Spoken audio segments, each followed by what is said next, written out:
Hello everyone, मैं हूं संदीप। जैसे कि आपने मेरी प्रीवियस वीडियो में देखा था, हम एक्सरसाइज 3.5 के बारे में डिस्कस कर रहे थे। मैंने आपको उसके पहले 2 क्वेश्चन हैं जो सोल्व करवाए थे और थर्ड क्वेश्चन आपको सोल्व करने के लिए दिया था। अब वो जो थर्ड क्वेश्चन है वो सिर्फ 1 या 2 स्टूडेंट ऐसे हैं जिन्होंने मेरे पास सेंड किया कमेंट बॉक्स में या फिर पर्सनली। जो बाकी स्टूडेंट हैं उनकी तरफ से कोई रिस्पॉन्स नहीं था थर्ड या फोर्थ क्वेश्चन के लिए। बस मेनली 2-4 स्टूडेंट ही ऐसे हैं जो रेगुलरली पढ़ रहे हैं। जो बाकी स्टूडेंट है वो सिर्फ उतना ही काम कर रहे हैं जितना करवाया गया है, या फिर हो सकता है वो उतना भी ना कर पा रहे। तो आप इन चीज़ों का ध्यान रखें। जो भी आपको काम जिस भी वीडियो में दिया जाता है उसको साथ के साथ आप कंप्लीट करें। आज हम डिस्कस करेंगे 3.5 का क्वेश्चन नंबर 4। ये लास्ट क्वेश्चन है। इसके 5 पार्ट हैं जिनसे स्टेटमेंट गिवन है। आप पेयर ऑफ लीनियर इक्वेशन को फॉर्म करोगे और उसके बाद उसको क्रॉस मल्टीप्लिकेशन मेथड से आप सोल्व करोगे। तो आइए स्टार्ट करते हैं आज की ये video. Question number 4 part number first. अब मैं बुक में से क्वेश्चन नंबर 4 का जो फर्स्ट पार्ट है उसकी स्टेटमेंट पढ़ के आपको बताता हूँ। आप भी साथ में अपनी बुक रखें। A part of monthly hostel charge is fixed and remaining depend on the number of days. यानी कि जो हॉस्टल का चार्ज है वो कुछ तो फिक्स है और जो बाकी है वो किस पे डिपेंड करता है, नंबर ऑफ डेज पे। One has taken food in the mess, यानी कि वो कितने दिन फूड लेता है मेस के अंदर कोई भी स्टूडेंट। उसके बाद कंडीशन है when a student a takes food for 20 days she had to pay ₹1000 as hostel charge. अब कुछ चार्ज क्या है फिक्स और कुछ चार्ज क्या है पर डे के हिसाब से। तो हम दोनों चार्ज को एज्यूम कर लेते हैं। लेट अस सपोज, हमने सपोज किया द फिक्स चार्ज, यानी कि जो फिक्स चार्ज है उसको हम एज्यूम कर लेते हैं x rupees and charge per day, charge per day यानी कि पर डे के हिसाब से कितना चार्ज है उसको हम एज्यूम कर लेते हैं y रुपीज। ध्यान से सुनना, इस टाइप के क्वेश्चन पहले भी 2 आ चुके हैं। मैं थर्ड क्वेश्चन रिपीट करा रहा हूँ कि एक फिक्स चार्ज गिवन होता है और एक चार्ज पर डे हो सकता है, पर किलोमीटर हो सकता है। बस स्टेटमेंट थोड़ी सी चेंज होती है, कंसेप्ट सारे वही हैं। उसके बाद देखें, अब उसने कितने दिन तक फूड लिया, 20 डेज तक। कितने दिन तक है, 20 डेज तक। उसके बाद हम लिखेंगे अकॉर्डिंग टू क्वेश्चन, यानी कि क्वेश्चन में जो कंडीशन है उसके अकॉर्डिंग क्या इसमें गिवन है उसको देखिए। 20 डेज में जो उसकी टोटल कॉस्ट आई वो कितनी आई, 100 रुपीज। यानी कि वो जो भी स्टूडेंट था उसने एक्स जो फिक्स चार्ज है वो तो हॉस्टल के लिए दिया ही होगा और बाकी उसने 20 डेज फूड लिया है मैस में। यानी कि पर डे का चार्ज कितना है, वाई रुपीज। अगर वो 20 डेज फूड लेता है दिस मीन्स चार्ज कितना होगा, 20 इंटू वाई। लेट सपोज अगर एक दिन का चार्ज 100 रुपीज है तो 5 दिनों का चार्ज कितना होगा, 500, यानी कि नंबर ऑफ डेज से हम उसको मल्टीप्लाई कर रहे हैं। तो x प्लस 20y, यानी कि ये फिक्स चार्ज और ये 20 डेज का चार्ज, दोनों को मिला के उसने कितनी पेमेंट दी, 1000 रुपीज। ये है आपकी फर्स्ट इक्वेशन। उसके बाद जो सेकंड है उसमें देखिए, सेकंड में है a student B who takes food for 26 days. जो बी नाम का कोई स्टूडेंट है उसने 26 डेज तक फूड लिया है एंड पेज रुपीज 1180, यानी कि 1180 रुपीज। अब यहां से देखिए जो सेकंड कंडीशन है, अब जो बी स्टूडेंट है ये ए स्टूडेंट के लिए कंडीशन अप्लाई कर रहे हैं हम और ये बी स्टूडेंट के लिए। अब बी स्टूडेंट ने जो फिक्स चार्ज है वो तो दिया ही होगा। उसके बाद पर डे के हिसाब से कितना चार्ज है, वाई रुपीज, और उसने कितने दिन तक लिया है, 26 डेज तक, यानी कि 26 वाई। अब इक्वल टू कितनी पेमेंट उसने दी है, 1180 रुपीज, 1180 रुपीज। इसको हम सेकंड इक्वेशन एज्यूम कर लेते हैं, यानी कि ये ए स्टूडेंट के लिए कंडीशन थी, ये बी स्टूडेंट के लिए कंडीशन। अब यहां से ये जो दो पेयर ऑफ लीनियर इक्वेशन आपके सामने है, 2 इक्वेशन है लीनियर। अब इनको आपने क्रॉस मल्टीप्लिकेशन मेथड से सोल्व करना है। अब सबसे पहले आप फर्स्ट इक्वेशन को किस फॉर्म में लिखोगे, जनरल फॉर्म में, जैसे x plus 2y minus 1000 equal to 0। इसी तरह सेकंड को भी क्या लिखोगे, x plus 26y minus 1180 equal to 0। अब आप इसको इक्वेशन थर्ड एज्यूम कर लीजिए, इसको इक्वेशन फोर्थ एज्यूम कर लीजिए। अब 2 लीनियर इक्वेशन आपको गिवन है जैसा कि आपने प्रीवियस क्लास में पढ़ा था कि क्रॉस मल्टीप्लिकेशन मेथड से हम इसको कैसे सोल्व करेंगे। अब आप इसे इजीली क्रॉस मल्टीप्लिकेशन मेथड से सोल्व कर सकते हैं। तो ये था हमारा फर्स्ट पार्ट। अब मेन क्या होता है कि जो भी स्टेटमेंट आपको गिवन है उसके अकॉर्डिंग जो भी कंडीशन गिवन है आप किस टाइप से यहाँ लीनियर इक्वेशन तक पहुंचते हैं। अगर यहाँ आपने लीनियर इक्वेशन बना ली, अगर आप लीनियर इक्वेशन को बना पा रहे हैं, दिस मीन्स आगे जो सॉल्यूशन है वो बिल्कुल इजी है। जैसे आपने सब्स्टिट्यूशन मेथड में भी किया, एलिमिनेशन मेथड में भी किया, आप क्रॉस मल्टीप्लिकेशन मेथड में भी कर रहे हो। यहाँ से आप किसकी वैल्यू निकालोगे, a1 b1 c1 a2 b2 c2, और क्रॉस मल्टीप्लिकेशन मेथड की हेल्प से आप x और y की वैल्यू निकालोगे। तो ये था हमारा फर्स्ट पार्ट। उसके बाद जो सेकंड पार्ट है वो फ्रैक्शन से रिलेटेड है। अब ये क्वेश्चन ऑलरेडी 2 से 3 बार पहले रिपीट हो चुका है प्रीवियस क्लास में कि एक फ्रैक्शन है, न्यूमरेटर में इतना ऐड कर दिया जाए तो वो चेंज हो जाती है, डिनोमिनेटर में से कुछ सब्ट्रैक्ट कर दिया जाए वो तब भी चेंज हो जाती है। बताओ कि वो फ्रैक्शन क्या होगी। अब एक ही टाइप का क्वेश्चन है, इसको बार बार नहीं करवाया जा सकता। अगर आपको इसी क्वेश्चन का सॉल्यूशन चाहिए तो आप प्रीवियस वीडियो देखिए कि उसमें किस टाइप से कंडीशन अप्लाई की गई, वहां से वो कंप्लीट वीडियो देखने के बाद दोबारा आप इस क्वेश्चन पे आइए और इसको सोल्व करने की कोशिश कीजिए, तो इजीली आप इसे सोल्व कर पाएंगे। तो यहाँ जो सेकंड पार्ट है आप खुद से सोल्व करोगे। उसके बाद है part number third. Part number third में देखिए, जो पार्ट नंबर थर्ड की स्टेटमेंट है, Yash scored 40 marks in the test. Yash नाम का कोई भी स्टूडेंट है, उसने स्कोर किया है 40 मार्क्स इन ए टेस्ट, किसी टेस्ट में। कंडीशन क्या है, getting 3 marks for each right answer.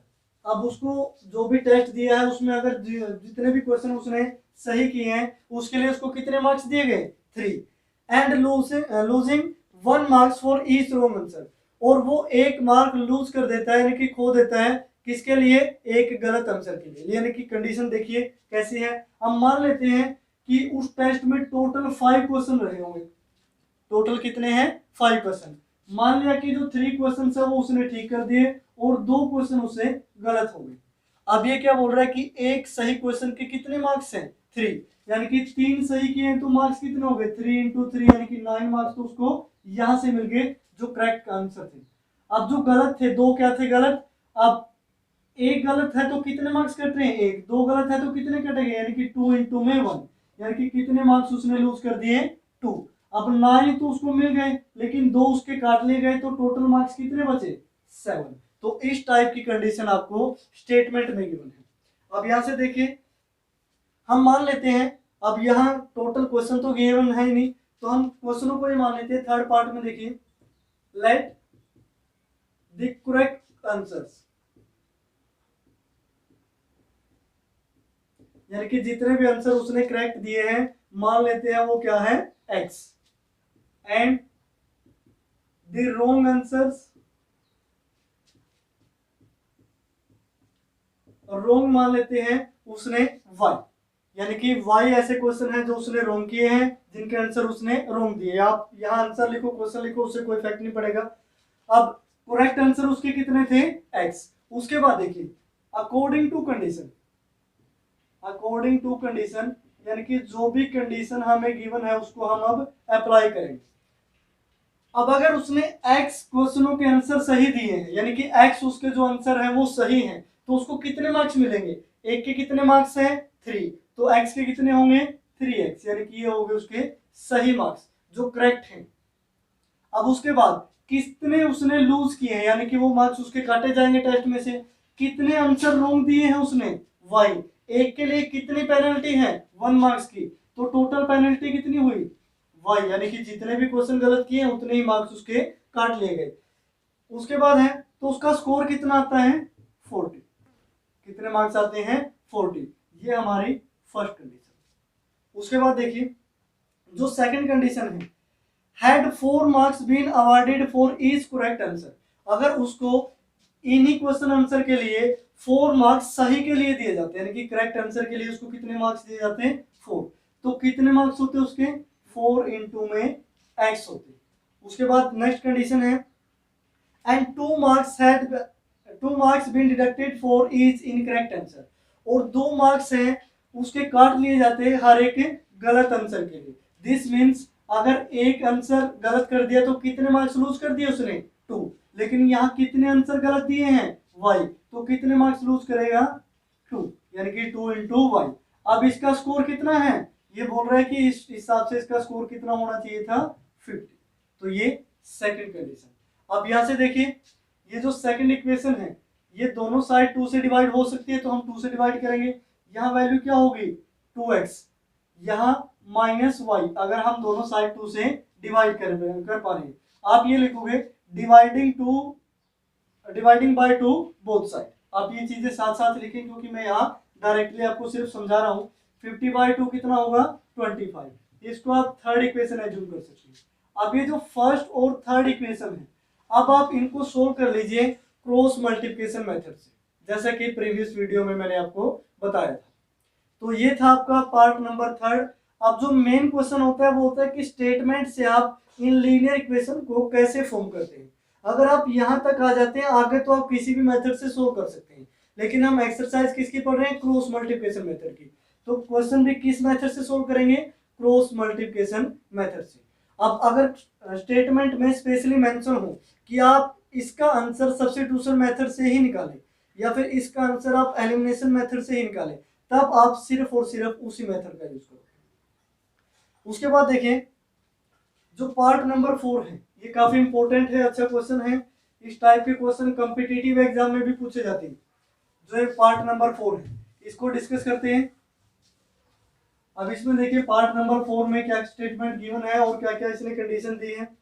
Part number 4, अब पार्ट नंबर 4 की मैं आपको स्टेटमेंट पढ़ के सुनाता हूँ। Place A and B are 100 kilometre apart on a highway, यानी कि दो प्लेस हमें गिवन है। ये ए है, मान लिया ये पॉइंट कोई बी है, और इन दोनों की जो बीच की डिस्टेंस है वो कितनी है, 100 किलोमीटर। क्या है, 100 kilometre.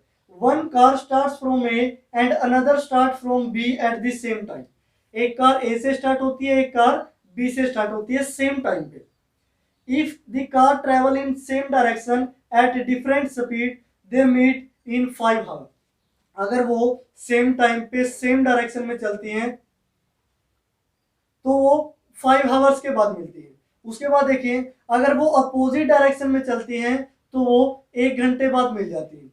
What are the speed of two car? तो दोनों कारों की स्पीड निकालिए। अब हमें क्या बताना है, स्पीड। अब जो भी वैल्यू आपसे पूछी गई है उसी को हम क्या करते हैं, एज्यूम। जैसे प्रीवियस क्वेश्चन में आपने देखा कि जो भी वैल्यू, या एज वाला क्वेश्चन हो, फ्रैक्शन वाला क्वेश्चन हो, या फिर और कोई भी हो, जो भी वैल्यू हमसे पूछी जाती है हम उसी को क्या करते हैं, एज्यूम कर लेते हैं। तो हम मान लेते हैं, let the speed of first car की स्पीड हमने क्या मान ली, u किलोमीटर पर आवर। अब स्पीड की यूनिट ध्यान रखें, डिस्टेंस किलोमीटर में है तो स्पीड आप किस में लोगे, किलोमीटर पर आवर में। एंड द स्पीड ऑफ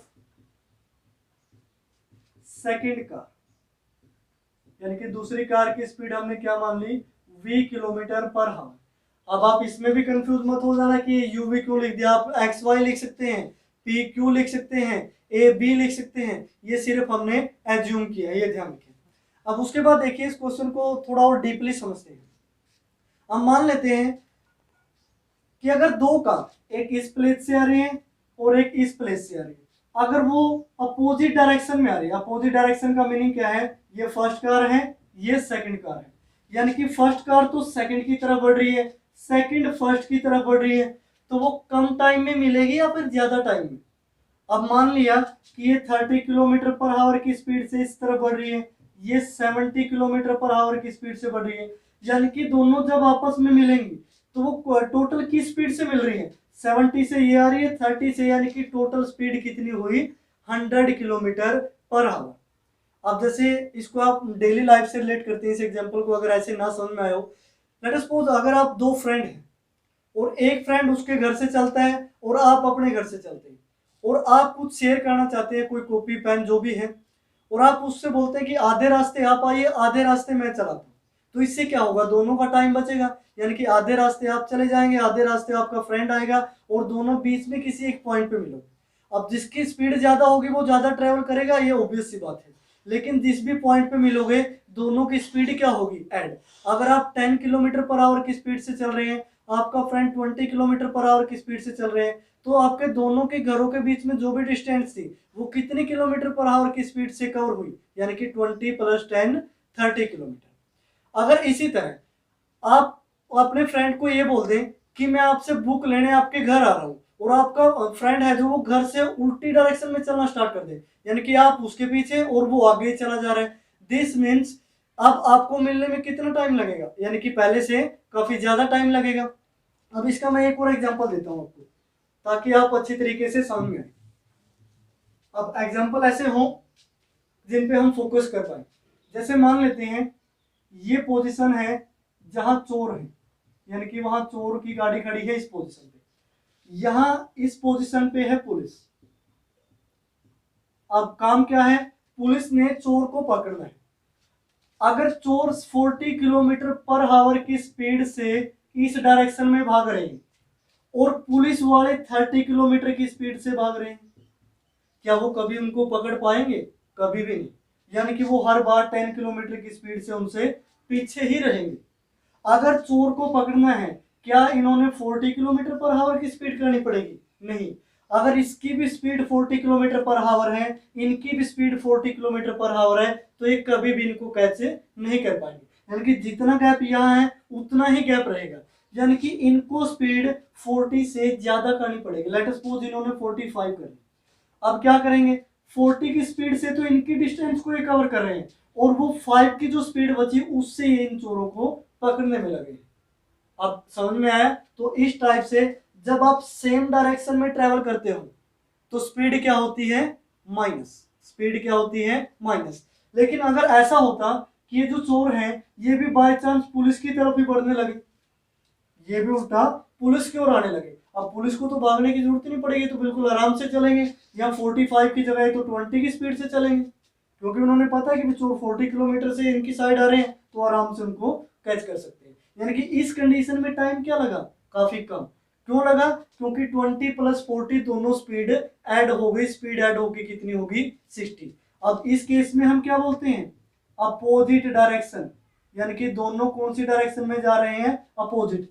ये राइट तरफ, राइट की ओर जा रहे हैं और चोर लेफ्ट की ओर जा रहे हैं। लेकिन पहले वाली कंडीशन में क्या था, पुलिस भी राइट में और चोर भी राइट में, इसमें क्या थी, सेम डायरेक्शन। इतना समझ में आया। ये काफी इजी सा एग्जांपल दिया है जो डेली लाइफ में यूज होता है, आपने देखा भी होगा अपने आसपास। इस सेम डायरेक्शन में जो स्पीड है वो माइनस होगी और जो अपोजिट डायरेक्शन है उसमें स्पीड प्लस होगी। अब उसके बाद देखिए इस क्वेश्चन को सोल्व करते हैं। अगर आप इतना समझ चुके हैं, अब दो टाइप की डायरेक्शन गिवन थी इसने, एक सेम और एक अपोजिट, तो हम लिखेंगे this speed in opposite direction.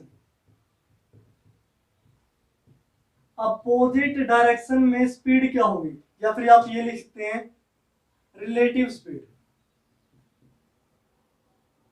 Relative speed in opposite direction. Relative का मीनिंग क्या है कि यहाँ दो कारों की स्पीड को हम रिलेट कर रहे हैं कि वो एक ही डायरेक्शन में है या फिर अलग अलग डायरेक्शन में। अपोजिट डायरेक्शन में स्पीड क्या होगी, ऐड होगी, दोनों एक दूसरे की तरफ बढ़ेंगे, टाइम कम लगेगा। अब जितना टाइम कम होगा यानी कि स्पीड ज्यादा रही होगी। अगर आपको टाइम जाने में कहीं ज्यादा लग रहा है, दिस मीन्स आपकी क्या है, स्पीड कम है। टाइम और स्पीड एक दूसरे के क्या है, इनवर्सली प्रोपोर्शनल। ये आपके साइंस का टॉपिक आ गया, डायरेक्टली प्रोपोर्शनल, इनवर्सली प्रोपोर्शनल। अब यहाँ अपोजिट डायरेक्शन में स्पीड क्या होगी, u plus v kilometre per hour. उसके बाद relative speed in same direction, क्या है, सेम डायरेक्शन। अब मैंने क्या बताया, सेम डायरेक्शन में स्पीड क्या होगी, minus u minus v kilometre per hour. अब आप ये सोच रहे हैं कि सर आपने u माइनस वी क्यों किया, आपने v माइनस यू क्यों नहीं किया। आप ऐसा भी कर सकते हैं, दोनों कंडीशन अप्लाई होगी। आप एक बार आप u प्लस वी, ये तो देखो ऐड ही करना है, दोनों u में v ऐड करो या फिर v में u ऐड करो। एक बार u में से v माइनस करके देखिए, एक बार v में से u माइनस करके देखिए, आपको अपने आप पता चल जाएगा कि दोनों कंडीशन में आंसर क्या क्या होंगे, सेम आंसर होंगे। यानी कि एक कंडीशन में अब u माइनस वी लिखा है, दिस मीन्स u की वैल्यू बड़ी रही होगी, v की वैल्यू छोटी है तभी वैल्यू क्या है, पॉजिटिव है। अगर v माइनस यू लिख दिया दिस मीन्स u की वैल्यू आपकी क्या आएगी, बड़ी वैल्यू आएगी। तो अब यहां से देखिए दोनों की स्पीड, अब हमें स्पीड टाइम और डिस्टेंस के बीच का रिलेशन गिवन है, यानी कि अगर स्पीड की हम टाइम के साथ मल्टीप्लाई कर दें दिस मीन्स वो किसके इक्वल आता है, डिस्टेंस के। किसके इक्वल आता है, डिस्टेंस के। अब देखिए अपोजिट डायरेक्शन में जो स्पीड थी वो क्या थी, u प्लस v। कितनी थी, u प्लस v। और अपोजिट डायरेक्शन में टाइम कितना लग रहा था, सिर्फ 1 आवर, जो आपकी स्टेटमेंट में गिवन है। एक बार स्टेटमेंट पढ़ लीजिए। अब टोटल डिस्टेंस कितनी है, वही 100 किलोमीटर है। डिस्टेंस तो दोनों केस में क्या है, 100 किलोमीटर, यानी कि u प्लस v की 1 के साथ मल्टीप्लाई करोगे तो वैल्यू क्या आई, u plus v is equal to 100। इसको आप फर्स्ट इक्वेशन में यूज कर सकते हैं। जो सेकंड इक्वेशन होगी उसमें देखिए सेम डायरेक्शन में, अपोजिट डायरेक्शन हम कर चुके हैं, सेम डायरेक्शन में स्पीड क्या थी, u माइनस v। स्पीड को अगर हम टाइम से मल्टीप्लाई कर दें, सेम डायरेक्शन में टाइम कितना लग रहा है, 5 आवर, और डिस्टेंस कितनी है, 100 किलोमीटर। अब इसको सोल्व कर लीजिए। 5u minus 5v is equal to 100। ये कौन सी इक्वेशन आई आपकी, फर्स्ट एज्यूम कर चुके हो तो आप इसको सेकंड लिख लीजिए। अब ये आपकी फर्स्ट इक्वेशन है, u plus v equal to 100, 5u minus 5v equal to 100, ये आपकी सेकंड इक्वेशन है। अब देखो सभी में से 5 कॉमन आ रहा है तो दोनों तरफ आप 5 से डिवाइड करके इस इक्वेशन को सोल्व कर सकते हैं आगे फर्दर। और उसके बाद इन दोनों इक्वेशन को आप किससे सोल्व करोगे, क्रॉस मल्टीप्लिकेशन मेथड से। तो ये था आपका फोर्थ पार्ट, जो बिल्कुल इजी है। कॉम्पिटिटिव एग्जाम में इस टाइप के क्वेश्चन पूछ ले जाते हैं। अब स्टूडेंट कंफ्यूज हो जाते हैं, सर ये कहाँ से आ गया, 100 किलोमीटर तो डिस्टेंस गिवन है, ये अपोजिट सेम का क्या चक्कर है। इसको मैं एक और एग्जांपल से समझाता हूँ। अगर आप न्यूज़पेपर पढ़ते हैं तो आपने सुना होगा कि बस और ट्रक में हुई जोरदार भिड़ंत। अब वो जोरदार भिड़ंत या फिर इस टाइप के वर्ड कब यूज करता है, जब टक्कर आमने सामने से हो, यानी कि एक साइड से ट्रक आ रहा है, एक साइड से बस आ रहा है, काफी नुकसान होता है। इस टाइप के केस में क्या होता है कि अगर 60 किलोमीटर की स्पीड से ट्रक आ रहा है, 60 किलोमीटर की स्पीड से ही बस आ रही है, तो जो भी टक्कर होगी, एक्सीडेंट होगा, वो किस स्पीड से होगा, 120 किलोमीटर पर आवर। लेकिन अगर बस जा रही है 80 किलोमीटर पर आवर से, ट्रक जा रहा है 85 किलोमीटर पर आवर से, अगर थोड़ा बहुत उसको टच हो भी जाता है तो एक्सीडेंट कितनी की स्पीड से हुआ, अगर 80 से है, दूसरा 85 से, तो जो एक्सीडेंट होगा वो 5 किलोमीटर पर आवर की स्पीड से होगा।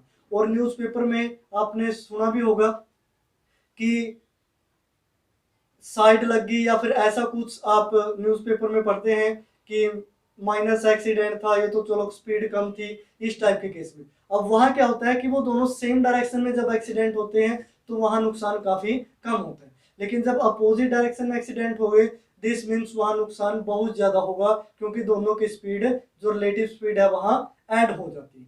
तो ये था आपका पार्ट नंबर 4। इसको इतने एग्जाम्पल इस वजह से दिए गए ताकि दोबारा अगर आपको इस टाइप का कहीं भी क्वेश्चन दिखे तो आप उसमें जरा सा भी कंफ्यूज ना हो। उसके बाद देखिए जो लास्ट पार्ट रहता है पार्ट नंबर 5। पार्ट नंबर 5 है एरिया से रिलेटेड। एरिया से रिलेटेड अब मैं जो 500 पार्ट हैं इनमें सिर्फ आपको इक्वेशन तक पहुंचा रहा हूं, यानी कि मैं इक्वेशन बढ़ा के छोड़ देता हूं, आगे आप इन्हें सोल्व कीजिए। यानी कि जो भी सॉल्यूशन है आप क्रॉस मल्टीप्लिकेशन मेथड से उसे फाइंड आउट कीजिए, ये आप ऑलरेडी कर चुके हैं। फिफ्थ पार्ट में है the area of rectangle gets reduced by 9 square unit, यानी कि जो रेक्टेंगल का एरिया है वो 9 स्क्वायर यूनिट कम हो जाता है if the length is reduced by 5 unit and breadth is increased by 3 unit. अब रेक्टेंगल में क्या होता है, लेंथ, ब्रेथ और एरिया, तीन ही टॉपिक हैं या फिर तीन ही पॉइंट हैं, तो हम इनको एज्यूम कर लेते हैं। Let the length of rectangle, इनकी रेक्टेंगल की लेंथ क्या है, मान लिया x unit, and the breadth of rectangle हमने क्या मान लिया, y यूनिट। उसके बाद देखिए देन एरिया किसके इक्वल होगा, area of rectangle x into y unit. अब यूनिट है, यूनिट स्क्वायर लिखोगे क्योंकि ये क्या है, एरिया, या फिर स्क्वायर यूनिट, यूनिट स्क्वायर। अब ये लेंथ और ब्रेथ इनको हम सिंपली क्या लिख रहे हैं, यूनिट, क्योंकि मीटर सेंटीमीटर यहाँ कुछ भी गिवन नहीं। उसके बाद देखिए अकॉर्डिंग टू कंडीशन, यानी कि जो भी कंडीशन हमें गिवन है अब हम उसको अप्लाई करें। कंडीशन अप्लाई में देखिए length is reduced by 5 unit, यानी कि लेंथ को 5 यूनिट कम कर दिया जाता है, यानी कि लेंथ क्या थी x, उसको 5 आपने डिक्रीज कर दिया। And breadth is increase by 3 unit, और ब्रेथ को उसने 3 यूनिट इंक्रीज कर दिया, यानी कि पहले y थी अब कितनी होगी 3। अब लेंथ इनटू ब्रेथ, अब एरिया में क्या डिफरेंस आया, area gets reduced by 9 square unit, यानी कि पहले जो भी एरिया था एक्स वाई उसमें से वो कितना कम हो गया, 9 स्क्वायर यूनिट।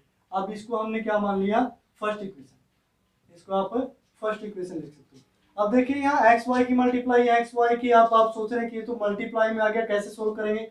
इसको सोल्व करने के लिए इन दोनों की मल्टीप्लाई कर लेते हैं, x into y x y, x into 3 3x, यहाँ से माइनस का 5y, -5 और 3 -15 इक्वल टू एक्स वाई -9। अब देखिए दोनों साइड एक्स वाई ऐड है तो ये दोनों क्या होंगे, कैंसिल।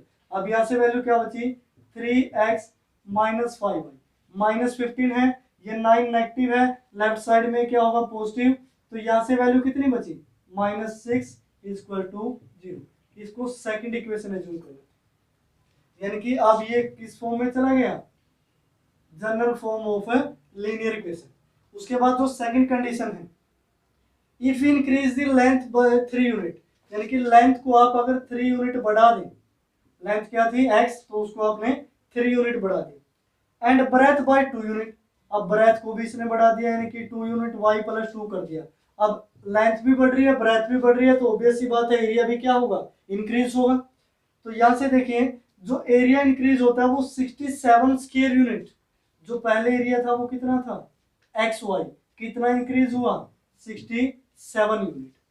अब यहां से देखिए मल्टीप्लाई कीजिए, x into y x y और एक्स प्लस एक्स इंटू में 2 2x, 3 into y 3y plus 3 into 2 6 equal to x y plus 67।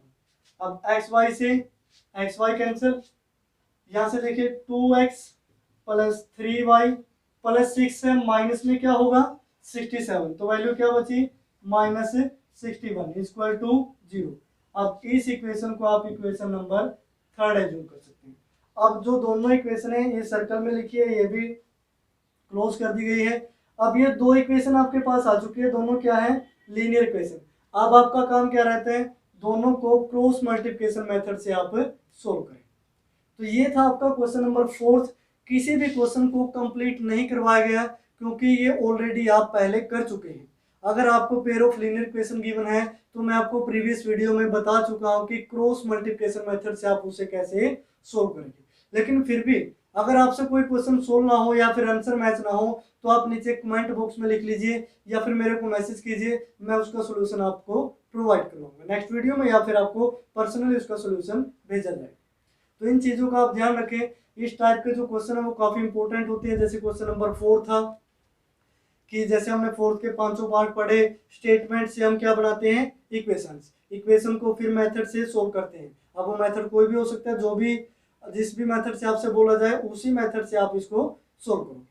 अगर एग्जाम में यही क्वेश्चन आ जाता है कि जैसे find the length and breadth, सिर्फ इतना लिखा है, वहाँ कहीं नहीं लिखा कि ग्राफिकल मेथड यूज करें, सब्स्टिट्यूशन मेथड यूज करें या फिर कोई भी मेथड, तब आप अपनी मनमर्जी से कोई भी मेथड वहाँ यूज कर सकते हैं। लेकिन यहाँ तक जो स्टेटमेंट बनाने तक का काम है ये आपको 100% आना चाहिए, क्योंकि जब तक आपको यहाँ इक्वेशन में इसको फॉर्म नहीं करोगे तब तक आप वेरिएबल्स की वैल्यू नहीं निकाल पाएंगे। तो आज की वीडियो में फिलहाल इतना ही। अब आप 3.5 एक्सरसाइज है जो उसको कंप्लीट कर लीजिए। नेक्स्ट वीडियो में हम 3.6 एक्सरसाइज के बारे में पढ़ेंगे। अब हम सारे मेथड पढ़ चुके हैं पेयर ऑफ लीनियर इक्वेशन को सोल्व करने के लिए। आगे जो 3.6 है थोड़ा सा क्वेश्चनों का लेवल अप होगा, काफ़ी अच्छे क्वेश्चन है, इंपॉर्टेंट भी है एग्जाम के पॉइंट ऑफ व्यू से एक्सरसाइज 3.6। तो आप रेगुलरली वीडियोस देखते रहिए, जो भी आपको डाउट हो वो आप मेरे को मैसेज करते रहें, आपके हर एक डाउट का सोल्यूशन आप तक पहुंचाया जाएगा।